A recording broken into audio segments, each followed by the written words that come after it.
Hello everyone, అందరూ ఎలా ఉన్నారు? మేమైతే బాగున్నాము.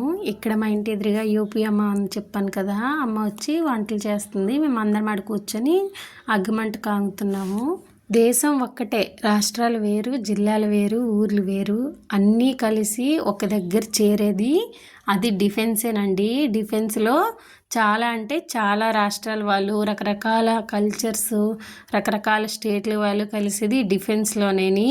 అది డిఫెన్స్ అంటే ఏదైనా కావచ్చు, ఆర్మీ, ఎయిర్ ఫోర్స్, నేవీ, అన్ని దగ్గరలు కూడా అన్ని భాష వాళ్ళు పనిచేస్తారు. వన్స్ డిఫెన్స్లోకి వచ్చాక రకరకాల కల్చర్స్, రకరకాల స్టేట్లు, రకరకాల ఫెస్టివల్స్ మనం చూడొచ్చు. అలా అయితే నేనైతే చాలా రకాల ఎక్స్పీరియన్స్ చేశాను. బీహారీ వాళ్ళైతే ఛట్ పూజ అని, ఇంకా నార్త్ సైడ్ అయితే కర్వా చౌత్ అని, కేరళ వాళ్ళైతే ఓణమని, మన సౌత్ సైడ్ అయితే పొంగల్ అని, రకరకాలండి. ఒక్క ఫెస్టివల్ కాదు, అన్ని రకాలు. అందరు జనాలు అందరిలో కలిసి ఉండాలంటే కూడా చాలా కష్టం. అది మింగిల్ అవ్వాలి. ఆ మింగిల్ అవ్వాలంటే ముందు మీరు హిందీ నేర్చుకోవాలి.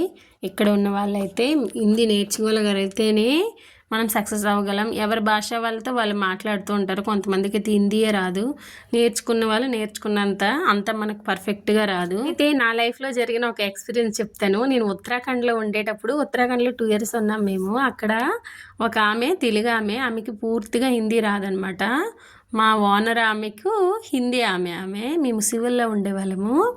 అయితే రోజు పిలిచేదనమాట, ఆంటీ రండి, లోనికి రండి అనేసి. అయితే హిందీ వాళ్ళు వచ్చేసి ఆ వర్డ్ని రాంగ్గా తీసుకున్నారు, గొడవ పడడం జరిగింది, నన్ను అడగడం జరిగింది. నేను చెప్పాను, అది మా భాషలో చాలా మర్యాదగా పిలవడం ఆంటీ, అలా కాదు అని చెప్పాను.